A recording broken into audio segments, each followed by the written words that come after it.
ஹாய்ங்க வணக்கம். இன்றைக்கி சூப்பரான குளு குளுன்னு ஒரு குல்ஃபி தான் செய்ய போகிறோம். அதுவும் வீட்டில் இருக்கிற பொருளை வச்சு சிம்பிளாக ரொம்ப க்ரீமியாக ஹெல்த்தியாக செய்ய போகிறோம். அதுக்கு 1 லிட்டர் பால் ஊற்றிருக்கேன். இது நல்லா காய்ச்சிக்கலாம். நல்லா க்ரீமியாக வர்றதுக்கு சீக்ரெட்டான பொருளே இது தாங்க. ஒன்றும் இல்லை, நம்ம சாதம் வடிக்கிற அரிசி தான். அது ஒரு 1.5 ஸ்பூன் சேர்த்து இது கொஞ்சம் நல்லா கழுவி எடுத்துக்கலாம். 2-3 தடவை கழுவின்னு வந்துட்டேன். ஒரு 10லேருந்து 12 முந்திரி பருப்பு, நல்லா ஒரு கைப்பிடி மக்கானா தாமரை பொரின்னு சொல்லுவோம் இல்லையா, அது சேர்த்து இப்போ நம்ம கொதிக்க வச்சுருக்க பால்லேருந்தே கொஞ்சம் ஊற்றி இதை ஊற வச்சுக்கலாம். இந்த பால் நல்லா சுண்டுற வரைக்கும் ஊறுனா போதும்.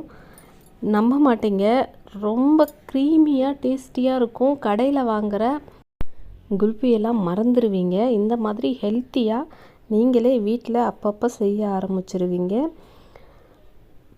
இந்த மாதிரி செய்து கொடுக்கறது ஹெல்த்தியும் கூட. ஒரு 2 ஏலக்காய் தோல் நீக்கிட்டு அதில் இருக்கிற விதையை மட்டும் அதிலையே சேர்த்துக்கிறேன். அதுவும் சேர்த்து ஊறட்டும். இந்த மாதிரி மூடி வச்சிடலாம்.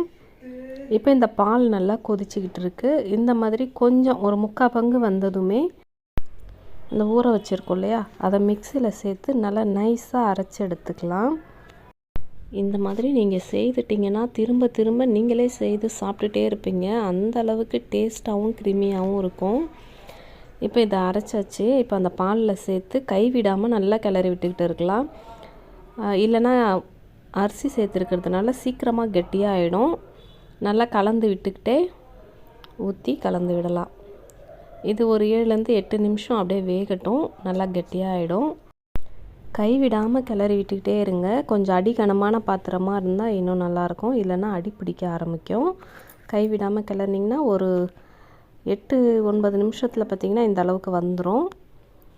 இப்போ இதை அப்படியே நிறுத்திட்டு ஆற வச்சிடலாம். இப்போ பார்த்திங்கன்னா இதுக்கு நம்ம டேஸ்ட்டுக்கு சுகரோ எதுவும் சேர்க்கலை. நம்ம ஹெல்த்தியாக வெல்லம் தான் சேர்க்க போகிறோம். இந்த வெல்லம் சேர்க்கறதுனால கலரும் கொஞ்சம் க்ரீமியாக கிடைக்கும், டேஸ்ட்டும் இருக்கும், உடம்புக்கு ஹெல்த்தியும் கூட. இப்போ நிறைய பேர் சர்க்கரையை அவாய்ட் பண்ணுறவங்க இருக்காங்க.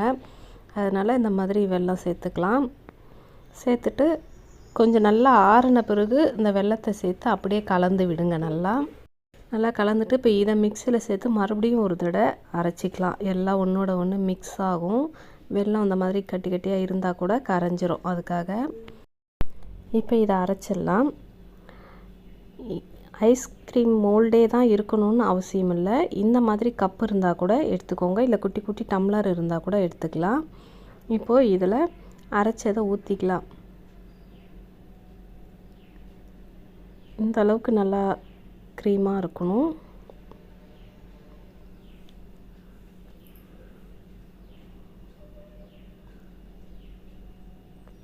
இதை விட சின்ன சின்ன கப்பு கிடைச்சா கூட வாங்கி ஊற்றி வச்சிட்டிங்கன்னா குழந்தைங்க ஒன்று ஒன்றா எடுத்து சாப்பிட்டுட்டு இருப்பாங்க. மீதி இருக்கிறத நான் அந்த மாதிரி ஒரு பெரிய டம்ளரில் ஊற்றிக்கிறேன். கட் பண்ணி சாப்பிட்ற மாதிரி சாப்பிட்டுக்கலாம். அந்த மாதிரி பெரிய பாத்திரத்தில் ஊற்றி வச்சிட்டோம்னா, பாத்திரத்தில் இந்த மாதிரி ஊற்றும்போது நம்ம குச்சி வைக்க போகிறதில்ல. அதுக்காக இந்த மாதிரி ஒரு பிளாஸ்டிக் கவரோ இல்லை பட்டர் ஷீட் இருந்துச்சுன்னா கூட சுற்றி வச்சு விட்டுட்டு ஊற்றிக்கலாம். ஏன்னா வெளியே எடுக்கிறதுக்கு கொஞ்சம் கஷ்டம் இல்லாமல் அப்படியே வந்துடும். மீதி இருக்கிறத நான் இந்த மாதிரி ஊற்றிக்கிறேன். இப்போ இதில் இதை அப்படியே வச்சிடலாம். அந்த டம்ளரில் இருக்கிறதுல ஒரு ஸ்டிக் இருந்துச்சுன்னா ஐஸ்கிரீம் ஸ்டிக் வச்சு இது பண்ணிக்கலாம். இப்போ இது ஒரு நைட் ஃபுல்லாக ஃப்ரிட்ஜில் வச்சிடலாம். பகலில் செஞ்சிங்கன்னா ஒரு 5 மணி நேரமாவது ஃப்ரிட்ஜில் வைங்க. அப்போ தான் நல்லா கெட்டியாகும். இந்த ஸ்டிக்கை இப்போ எப்படி அதில் நிற்க வைக்கிறதுன்னு பார்க்கலாம். இந்த மாதிரி ஒரு அட்டை இருந்துச்சுன்னா எடுத்து, பத்திரிக்கை அட்டை தான் இது, எடுத்து கட் பண்ணி நடுவில் ஒரு ஹோல்ஸ் போட்டு இந்த மாதிரி குச்சி நிறுத்தி வச்சிடலாம். அப்படியே உள்ள மேலாப்பில் வச்சு விட்டுடலாம். குச்சி அடியில் போகிற வரைக்கும் வச்சு இந்த மாதிரி வச்சு விட்டுருங்க. அந்த அட்டை வேணும்னா நீங்கள் டம்ளருக்கு தகுந்த மாதிரி கட் பண்ணிக்கோங்க, ரவுண்டாக கூட. எனக்கு அதுக்கெல்லாம் டைம் இல்லாததுனால நான் அப்படியே சும்மா கட் பண்ணி வைக்கிறேன். இப்படி வைக்கும்போது குச்சி சென்டராக நின்றுக்கும். அதுக்காக தான் இந்த மாதிரி எல்லாத்தையும் வச்சு ஃப்ரிட்ஜில் வச்சிடலாம். செய்து பாருங்கள், உண்மையாக நம்பவே மாட்டேங்க, அவ்வளோ டேஸ்ட்டாக க்ரீமியாக இருந்தது.